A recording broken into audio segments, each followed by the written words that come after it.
Waalaikumsalam warahmatullahi wabarakatuh. Nama saya Ganti Sucitan NIM 172520008 dari Program Studi Teknologi Informasi. Dan saya Arisma Hardini, NIM 172520015 dari Program Studi Teknologi Informasi. Di sini saya akan mempresentasikan tentang audit dan tata kelola TI. Ya, itu ada IT audit. Untuk IT audit evaluators, jadi prinsipnya adalah bahwa audit ini mengevaluasi 3 IT audit evaluators secara konsep, yaitu yang pertama ada confidentiality, yang kedua integrity, yang ketiga availability. Untuk pengertiannya, dari confidentiality yaitu sebuah kerahasiaan untuk menjaga informasi dari orang yang tidak berhak mengaksesnya. Kemudian untuk pengertian integrity, yaitu informasi tidak boleh diubah tanpa seizin pemilik informasi. Sebuah jaringan dan dapat dipastikan bahwa informasi yang dikirim tidak dimodifikasi oleh orang agar tidak berhak dalam perjalanan informasi tersebut. Selanjutnya untuk pengertian availability, yaitu upaya pencegahan ditahannya informasi atau sumber daya terkait oleh mereka yang tidak berhak berhubungan dengan ketersediaan informasi ketika dibutuhkan. Selanjutnya untuk governance and management. Governance management terdapat perbedaan. Secara governance, yaitu secara lebih besar, governance berada di level atas atau board level. Tujuannya adalah untuk meyakinkan stakeholder lebih luas daripada shareholder, yaitu kebutuhan stakeholder yang memberikan arah, kemudian memberikan kinerja. Untuk perbedaan manajemennya, berada pada level eksekusi atau eksekutif tentang planning, membangun, menjalankan, monitor, dan semua diarahkan untuk mencapai objektif. Selanjutnya, pada permasalahan audit IT dan audit keuangan, pada audit keuangan hanya melihat fakta-fakta dan prosesnya yang teratur. Pada audit IT, motivasi utamanya adalah improvement untuk meningkatkan dan perlu dilakukan saat survei di lapangan untuk mensosialisasikan dan memberi pengertian pada klien bahwa audit ini untuk improvement. Selanjutnya, permasalahan audit tidak bisa untuk menulis jurnal. Karena kalau COVID ini isinya hanya semacam ringkasan atau statistik saja, padahal di dunia komputer itu harus kuantitatif. Walaupun kualitatif, namun harus ada dukungannya yang kuat. Pada goal cascade, stakeholder depth and knowledge itu menggerakkan untuk kebutuhan untuk kepentingan. Kemudian turun lagi ada enterprise goal untuk mencapai suatu tujuan perusahaan. Kemudian turun lagi ada alignment goals, bagaimana mengalignment tujuannya. Selanjutnya untuk governance and management objectivities, manajemen yang harus dijalankan. Selanjutnya bahwa audit tidak hanya melihat IT di diri sendiri. Audit perlu menyusun SOP-nya untuk mendukung dan link bersama langsung ISO pada tahun 2001. Untuk IT governance framework pada COVID itu peranannya lebih banyak ke governance. Pada strategi ada COVID, NIST, pada kontak ada ISO, NIST, CMII, ada COVID, ada PMI.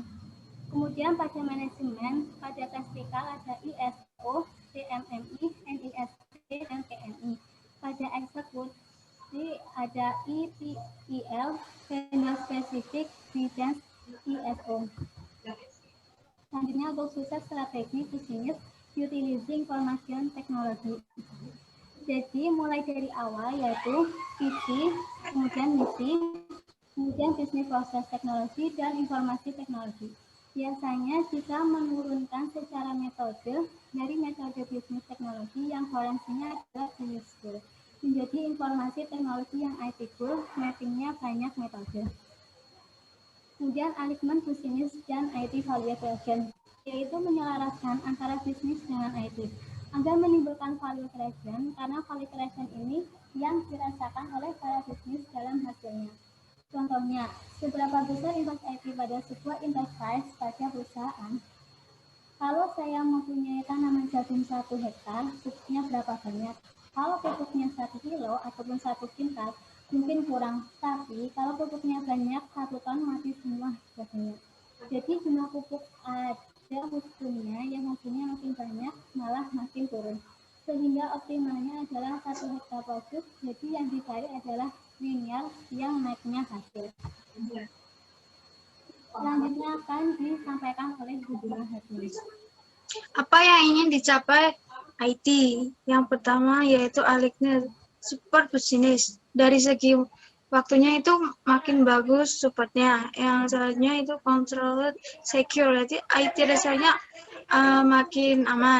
Selanjutnya itu faster, yaitu delivery time-nya itu makin cepat. Selanjutnya cheaper, yaitu service cost-nya itu makin murah. Untuk better yaitu saver quality-nya itu makin bagus.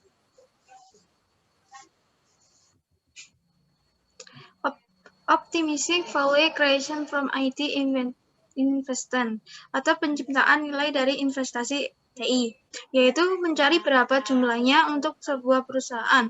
Karena tiap perusahaan beda-beda, jadi jangan sampai terlalu besar, sehingga tidak bermanfaat.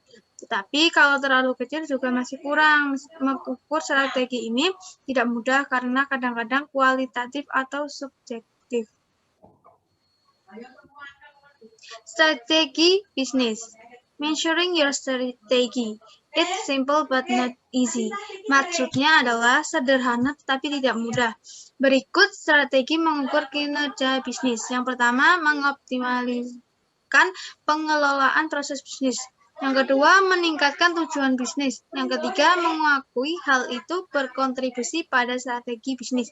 Yang keempat, mengetahui derajat keselarasan antara bisnis dan tujuannya. Banyak cara untuk mengukur performance bisnis. To balance scorecard. Balance scorecard adalah skor seimbang pada kerangka pengukuran kinerja.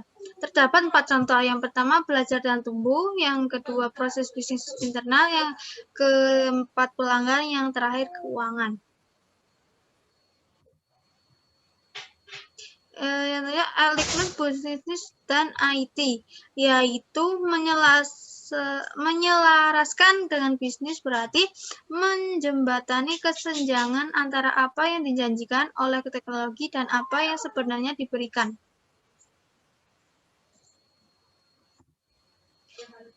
Selanjutnya IT Governance Framework. Di sini framework yang digunakan yaitu Teknologi Informasi IT IAU atau Infrastructure Library. Yang kedua ISO 27002.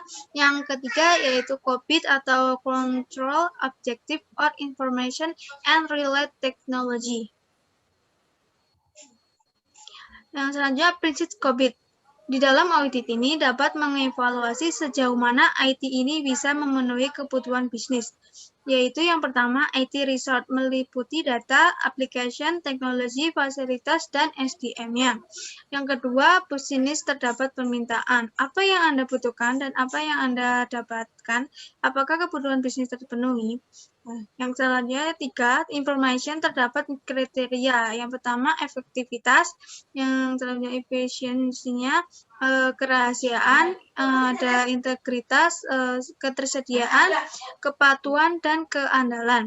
Jadi prinsipnya adalah proses menata kelolanya dan juga memanage IT agar bisa memenuhi kebutuhan bisnis.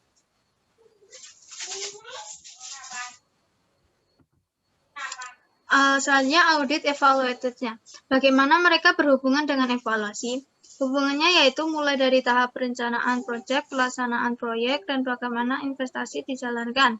Investasi mensupport sampai evaluasi COBIT-nya.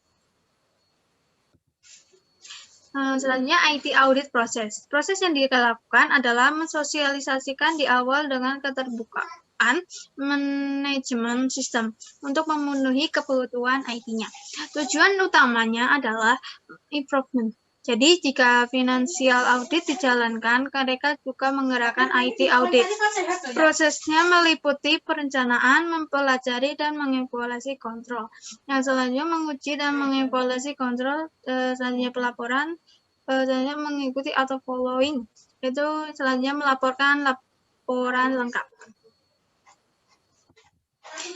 Measuring level atau level kedewasaan. Agar perbaikan yang kontinu terdapat proses TI dapat dilakukan, maka dievaluasi kondisi existingnya.